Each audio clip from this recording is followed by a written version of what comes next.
Bapak Ibu yang dikasihi Tuhan. Shalom. Kita bersyukur hari-hari ini penyertaan Tuhan sempurna di dalam kehidupan kita. Amin. Amin. Mari kita satukan hati kita siapkan hati untuk menerima lawatan Tuhan, untuk menerima hadirat Tuhan. Tuhan hadir di tengah-tengah kita siang hari ini. Bapa, terima kasih buat siang hari ini. Sungguh kami mengucap syukur buat segala penyertaan-Mu, buat segala perlindungan-Mu yang sempurna di dalam setiap kehidupan kami. Siang hari ini Tuhan, kami buka hati kami, selaraskan hati dan pikiran kami dengan surga-Mu, dan kami percaya Engkau ada di tengah-tengah kami Tuhan. Terima kasih Engkau memberkati ibadah kami dari awal, pertengahan hingga berakhirnya, sehingga kami Tuhan mendapatkan sesuatu yang luar biasa yang daripada-Mu. Terima kasih Tuhan, kami serahkan ibadah ini hanya ke tangan-Mu, hanya di dalam nama Bapa Tuhan Yesus Kristus. Haleluya. Sama-sama kita katakan amin. Mari sama-sama kita siapkan hati kita lebih lagi. Kita mau menyembah Dia, sebab Tuhan telah memelihara kehidupan kita.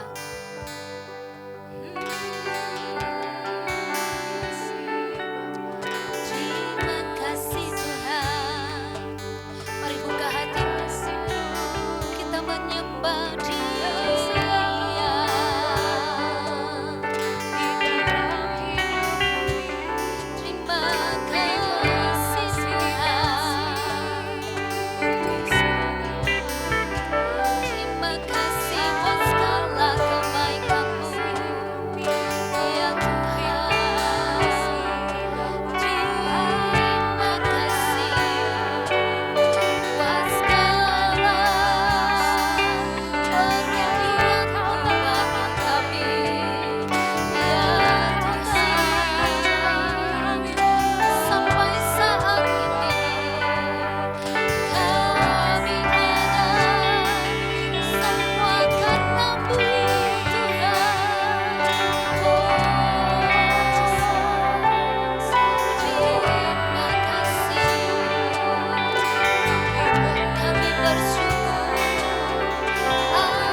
Persembahkan hanya kepadamu.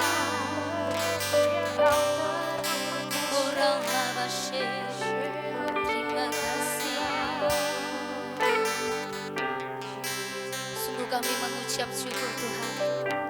Di tengah-tengah badai topan ini Tuhan, kami selalu berharap kepada Engkau. Kami selalu bersandar kepada Engkau. Sebab Engkau Tuhan yang setia di dalam hidup kami.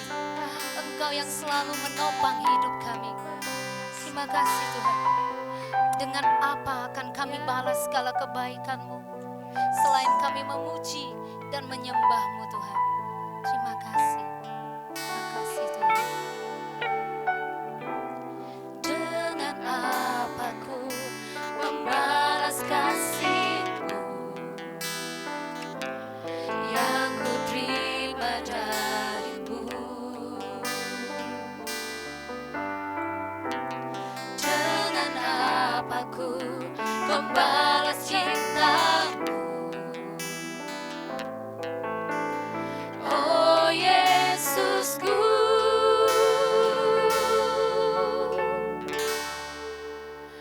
Ku mau selalu bersyukur, selalu bersyukur. Kau Tuhan yang setia, yang selalu menopang. Ku mau selalu bersyukur, selalu bersyukur. Kau Bapakku yang setia. Ini ucapan syukur kami kepadamu Tuhan. Yes Lord. Dengan apa ku membalas kasih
Nyata sungguh pertolongan-Mu Tuhan,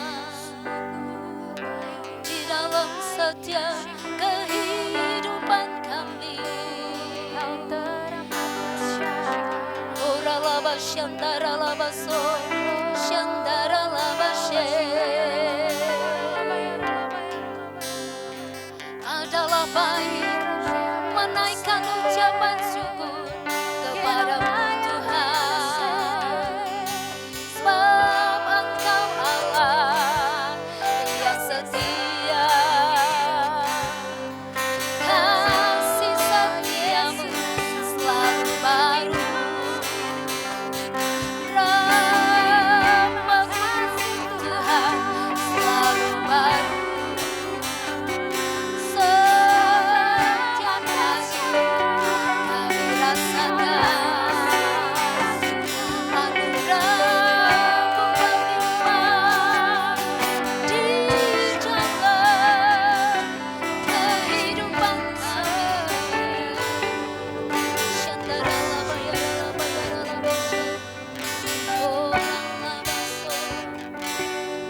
Terima kasih Tuhan. Biarlah mulut kami tetap mengucap syukur kepada-Mu dalam segala hal Tuhan. Kami tetap mau menaikkan ucapan syukur kepada-Mu, sebab ada kuasa dalam setiap pengucapan syukur kami. Saat ini Tuhan, biarlah mata hati kami tetap tertuju kepada-Mu. Kami mau tetap mengucapkan syukur, kami mau tetap berterima kasih kepada-Mu, sebab Engkau Tuhan yang baik di dalam hidup kami.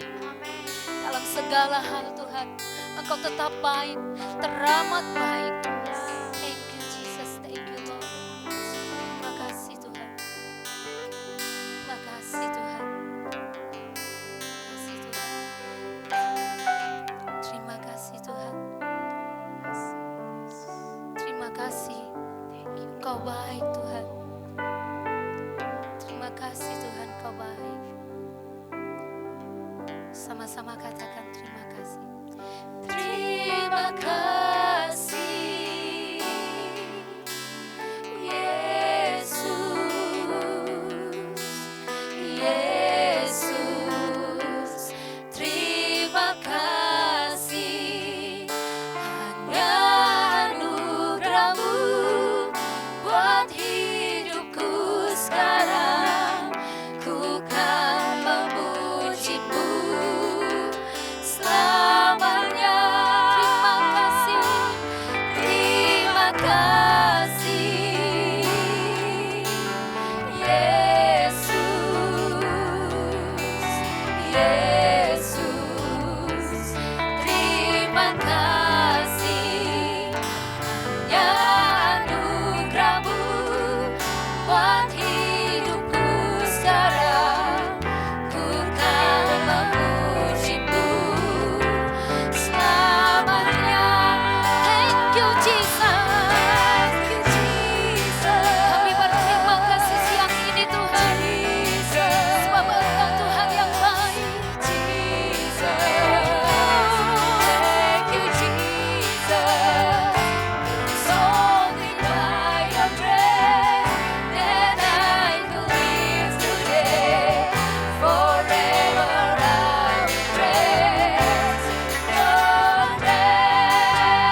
teramat baik bagi kami. Terima kasih Tuhan. Terima kasih buat segala kebaikan-Mu yang boleh kami terima siang hari ini. Terima kasih kalau kami sudah dipuaskan dengan hadirat-Mu. Kami percaya Tuhan, hati kami limpah dengan pengucapan syukur kepadamu. Hati kami penuh dengan sukacita kepadamu. Terima kasih Tuhan, siang hari ini Tuhan, kami mau bersorak-sorai, kami mau bersukacita, meninggikan nama-Mu lebih lagi. Terpujilah nama-Mu Tuhan, kami siap lebih lagi memuji Engkau. Haleluya, sama-sama katakan, amin. Berikan tepuk tangan yang lebih meriah bagi Tuhan. Haleluya. Datanglah kebaiknya. Haleluya. Mari sama-sama kita bersorak-sorai buat Tuhan. Kita bertepuk tangan. Sebab Tuhan baik di dalam hidup kita. Amin. Terima kasih Tuhan. Kami datang dengan ucapan syukur kepadamu.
Beberapa saat lagi kita akan mendengarkan kebenaran firman Tuhan yang akan disampaikan oleh gembala kita.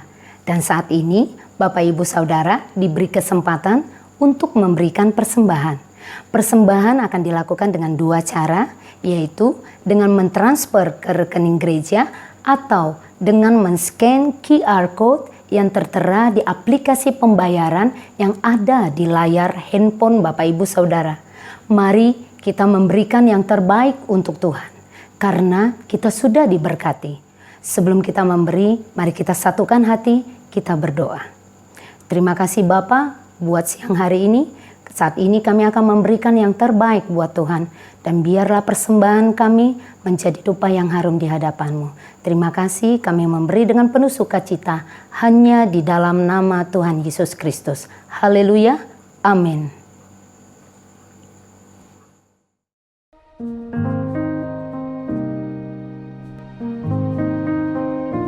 Shalom semuanya.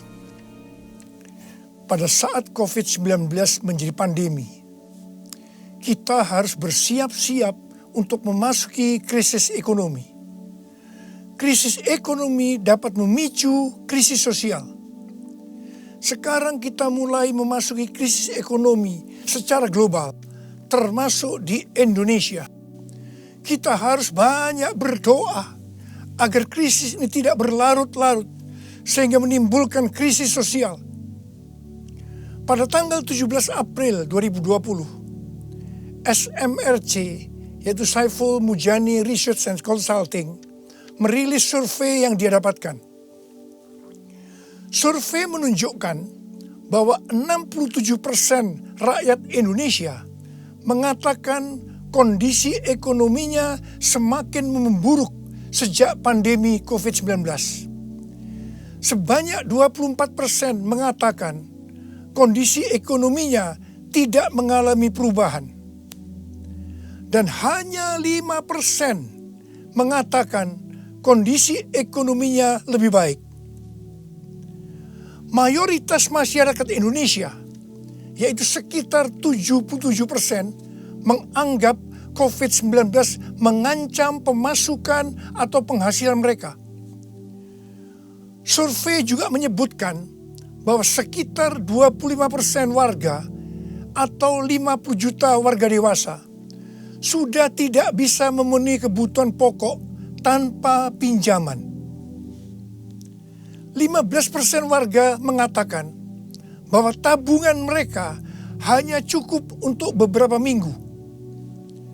Sedang 15% lainnya warga mengatakan bahwa tabungan yang dimiliki hanya cukup untuk 1 minggu. Melalui hasil survei ini, kita bisa melihat bahwa kondisi ekonomi rakyat Indonesia dalam keadaan tidak baik. Sekali lagi kita harus banyak berdoa tentang hal ini.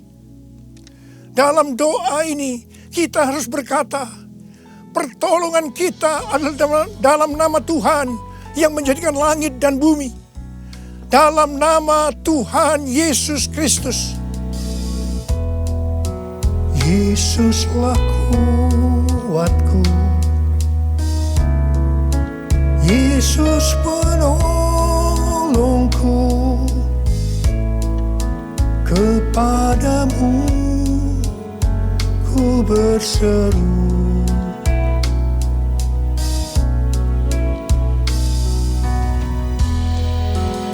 Yesus perisaiku, ku serahkan hidupku. Yesuslah segalanya bagiku. Yesuslah segalanya bagiku.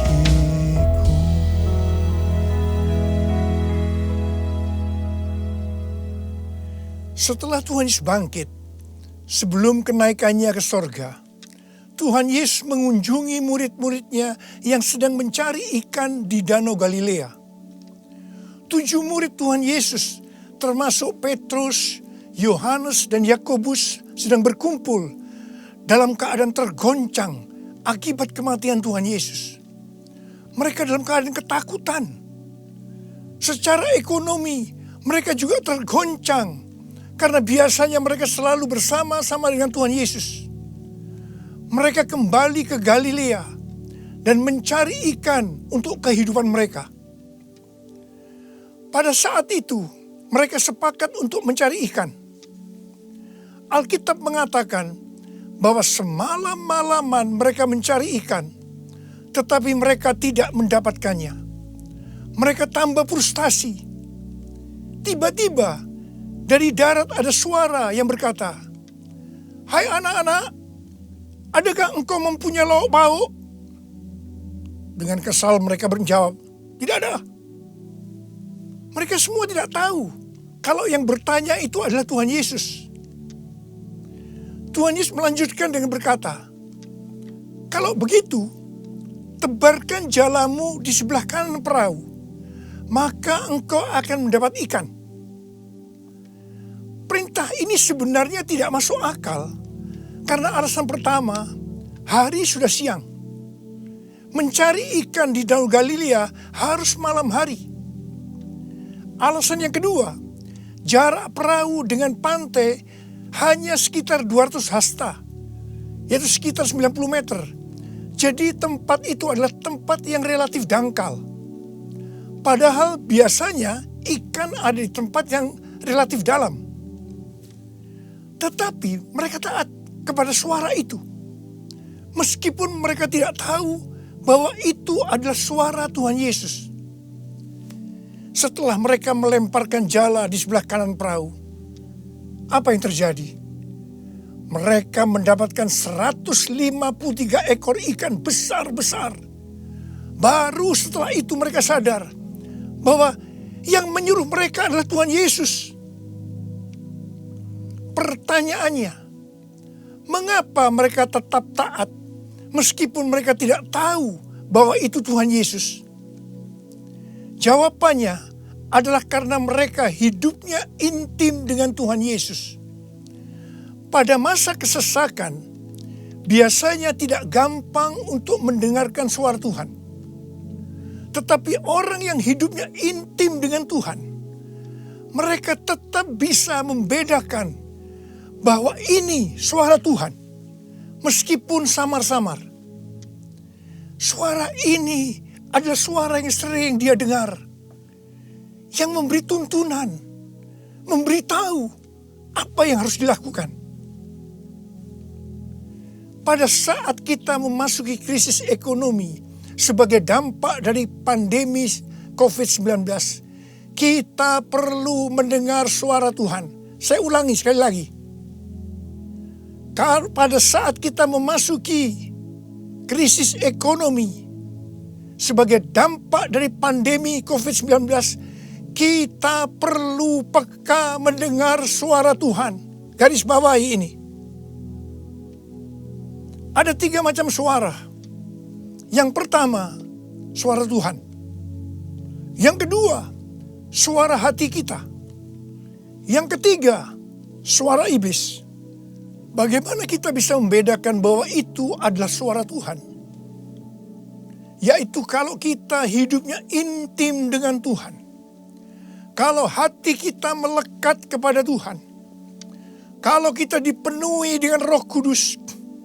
Dan kalau firman Tuhan tinggal di dalam kita, kita akan tahu bahwa itu adalah suara Tuhan. Tuhan berbicara kepada kita melalui bermacam-macam cara. Bisa secara audible, bisa melalui firman Tuhan, bisa melalui nubuatan, bisa melalui penglihatan, bisa melalui mimpi, bisa melalui peristiwa-peristiwa yang terjadi, baik secara umum maupun yang ada di sekeliling kita, dan lain-lainnya. Bagaimana kita bisa mengenali suara Tuhan?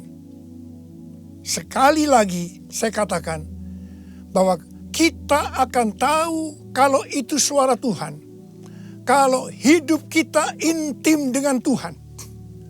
Kalau hati kita melekat kepada Tuhan, kalau hidup kita dipenuhi Roh Kudus, dan kalau firman Tuhan tinggal di dalam kita. Tuhan Yesus sangat menekankan kehidupan orang percaya yang dipimpin oleh Roh Kudus.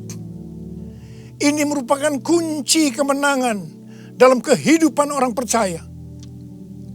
Sebelum Tuhan Yesus naik ke sorga, dia memberikan pesan terakhir kepada murid-muridnya dalam Kisah Para Rasul 1 ayat 8. Tetapi kamu akan menerima kuasa kalau Roh Kudus turun ke atas kamu.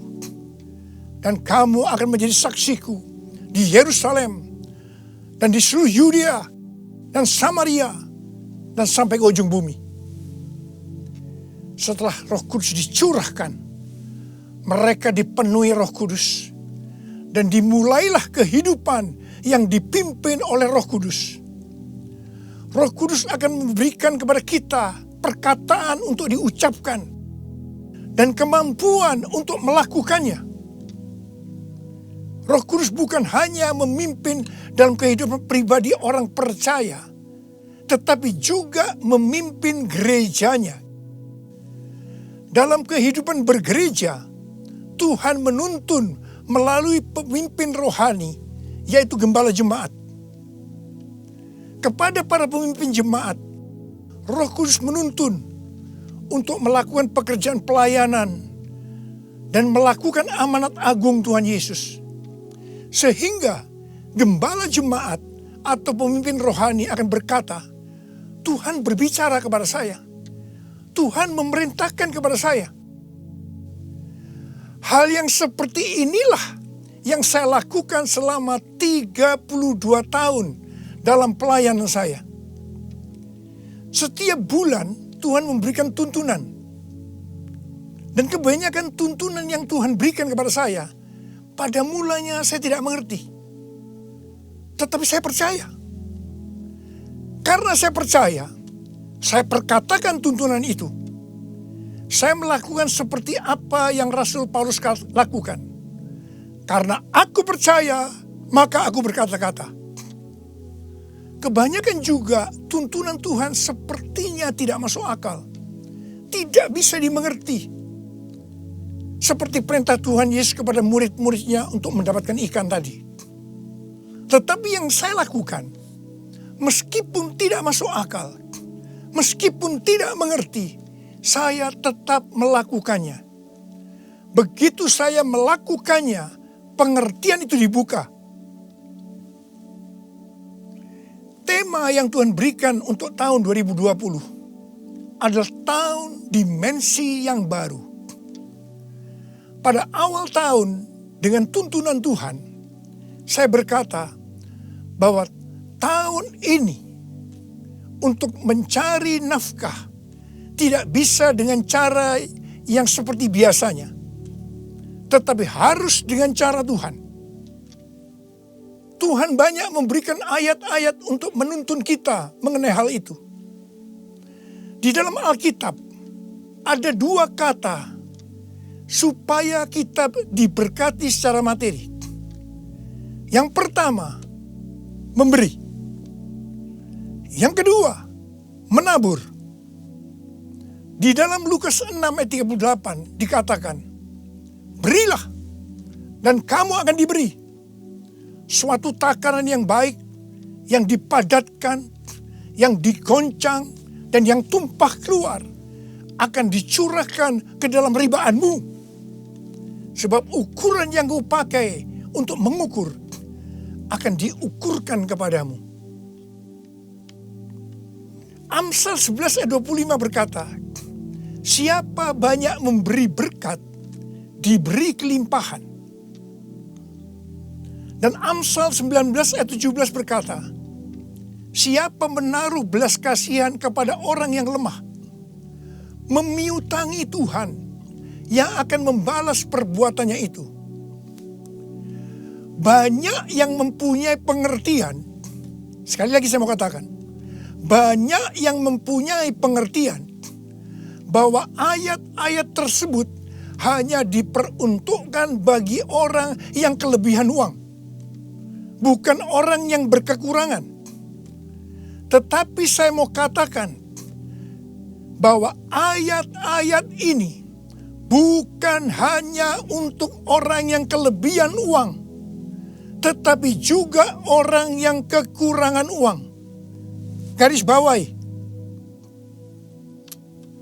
Pada waktu Tuhan Yesus melihat janda miskin yang mempersembahkan 2 peser ke dalam peti persembahan, Tuhan Yesus berkata, "Aku berkata kepadamu, sesungguhnya janda miskin ini memberi lebih banyak daripada semua orang itu.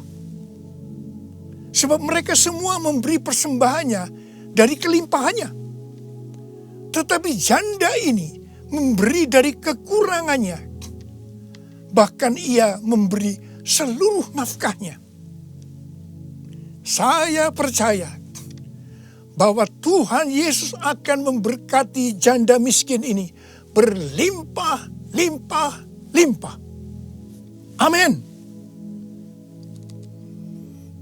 Pada waktu Tuhan menyuruh Elia datang kepada janda Sarfat untuk menghidupi Elia pada masa kekeringan, janda Sarfat ini hanya memiliki tepung dan minyak untuk membuat roti yang terakhir baginya dan anaknya. Tetapi justru Elia berkata, dan saya percaya ini dari Tuhan, bahwa jika janda Sarfat itu memberikan sebagian roti itu kepadanya, maka minyak dan tepung tidak akan berkurang sampai berakhirnya masa kekeringan. Saya percaya itu tidak mudah bagi janda Sarfat untuk melakukannya. Tetapi yang jelas, janda Sarfat ini percaya apa yang dikatakan oleh Elia. Dan ketika dia bertindak, terjadilah seperti yang dikatakan oleh Elia, bahwa tepung dan minyak tidak berkurang sampai masa kekeringan itu selesai. Hal yang seperti inilah yang pernah saya alami. Saya menjadi seorang hamba Tuhan karena saya dipaksa oleh Tuhan. Karena saya berkali-kali mendapatkan panggilan itu, tetapi saya menolaknya. Supaya saya mau menjadi hamba Tuhan sepenuh waktu, Tuhan membuat saya menjadi bangkrut dan ditambahi hutang.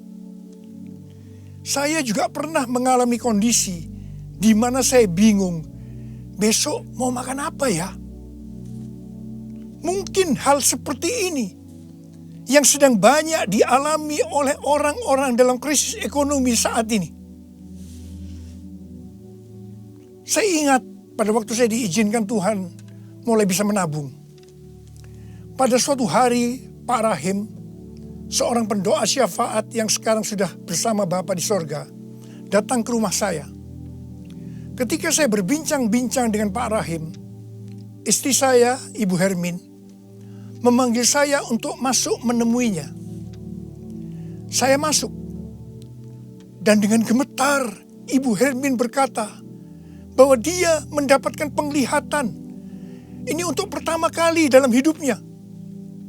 Apa yang dia lihat? Dia melihat sebuah angka di pintu lemari sebesar 30.000. Dan Tuhan berkata kepada Ibu Hermin bahwa dia disuruh untuk memberikan uang sebesar 30.000 kepada Pak Rahim. Saya berkata, kalau Tuhan yang suruh, ya berikan aja. Ibu Hermin menjawab, berikan gimana? Itu seluruh uang yang ada pada kita. Itu semuanya yang kita punya. Saya sempat tertegun. Kemudian kita berdua menangis di hadapan Tuhan. Dan kita berkata, Tuhan, kami akan taat Tuhan. Kami akan berikan uang ini kepada Pak Rahim. Ketika uang itu saya berikan kepada Pak Rahim, langsung dia buka amplopnya. Dan dia hitung bahwa jumlahnya 30.000. Dan ketika dia tahu bahwa jumlahnya 30.000, langsung dia menangis dengan keras.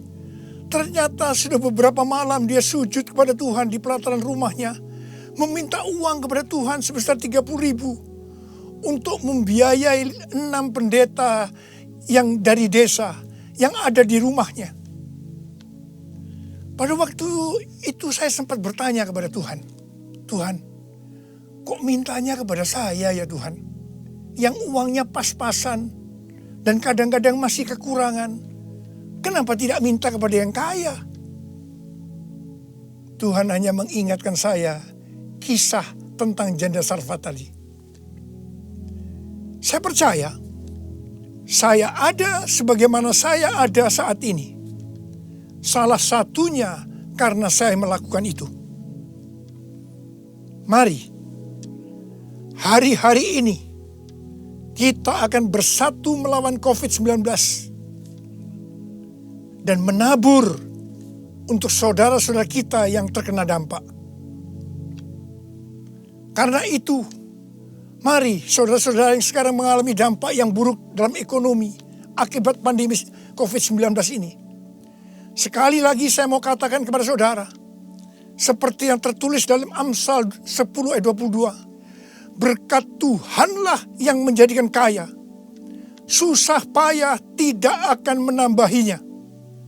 Kalau saudara hidup sesuai dengan firman Tuhan, maka saudara pasti akan diberkati oleh Tuhan berlimpah, limpah, limpah. Tuhan Yesus berkata, jangan kamu khawatir. Jangan kamu khawatir. Jangan kamu khawatir. Apa yang akan kamu makan? Apa yang akan kamu minum? Apa yang akan kamu pakai? Semua itu dicari oleh bangsa-bangsa yang tidak mengenal Allah. Akan tetapi Bapamu yang di sorga tahu bahwa kamu memerlukan semuanya itu. Tetapi carilah dahulu kerajaan Allah dan kebenarannya. Maka semuanya itu akan ditambahkan kepadamu. Sebab itu janganlah kamu khawatir akan hari esok. Karena hari esok mempunyai kesusahannya sendiri. Kesusahan sehari cukuplah untuk sehari. Seperti yang Tuhan katakan kepada saya untuk menghardik COVID-19 dengan segala dampaknya. Mari, saya akan ajak saudara sekarang untuk menghardik COVID-19 dan krisis ekonomi. Dalam nama Tuhan Yesus. Di dalam nama Tuhan Yesus. COVID-19, krisis ekonomi, diam, tenanglah. Kita sedang berada dalam peperangan rohani yang dahsyat melawan iblis. Dengan melakukan itu, kita mendeklarasikan kemenangan. Puji Tuhan, sejak tanggal 16 April 2020 di Indonesia, angka kesembuhan pasien COVID-19 mulai melebihi dari angka kematian. Semakin hari, perbedaan angka kesembuhan dengan angka kematian semakin besar. Saya percaya ini merupakan penghiburan dan pengharapan bagi kita semua. Tuhan Yesus baik. Tuhan Yesus baik. Saya mengajak saudara untuk masuk dalam puasa dari tanggal 10 April sampai dengan 28 Mei 2020. Saya mengajak saudara untuk menatap ke depan dengan berkata seperti yang terdapat dalam Roma 8 ayat 28. Aku tahu sekarang bahwa Allah turut bekerja dalam segala sesuatu, baik enak maupun tidak enak, untuk mendatangkan kebaikan bagi aku yang mengasihi Dia. Aku percaya melalui semua peristiwa ini, aku akan makin serupa dengan gambar Yesus, yang berarti aku menjadi murid Tuhan Yesus. Ingat, goal kita sebagai orang Kristen adalah untuk menjadi serupa dengan gambar Yesus, yang artinya menjadi murid Tuhan Yesus. Tugas yang Tuhan berikan kepada kita adalah untuk melakukan amanat agung Tuhan Yesus, yaitu pergi memberitakan Injil dan menjadikan semua bangsa itu menjadi murid Tuhan Yesus. Pentakosta ketiga yang merupakan pencurahan Roh Kudus yang luar biasa di zaman now akan memberikan kepada kita kuasa untuk menyelesaikan amanat agung Tuhan Yesus. Mari saya mau berdoa buat saudara. Angkat tangan saudara. Bapa, kami hanya melihat hari-hari ini krisis ekonomi sudah melanda seluruh dunia termasuk di Indonesia. Mungkin ada banyak anak-anak-Mu yang kena dampak ini Tuhan. Tapi hari ini Tuhan, Engkau memberikan kami kunci supaya kami keluar dari masalah ini. Dan kami percaya Tuhan, kalau anak-anak-Mu semua ini melakukan apa yang Kau suruh kepada kami hari ini, mereka pasti akan diberkati oleh Tuhan. Mereka akan keluar dari krisis ekonomi ini. Mereka bukan hanya cukup, tapi malah mereka akan berkelimpahan di dalam segala hal. Terima hidup berkelimpahan. Terima kelimpahan. Terima. Tuhan, hamba berdoa bagi mereka yang sakit. Sembuh dalam nama Yesus. Sembuh dalam nama Yesus. Sembuh dalam nama Yesus. Amin.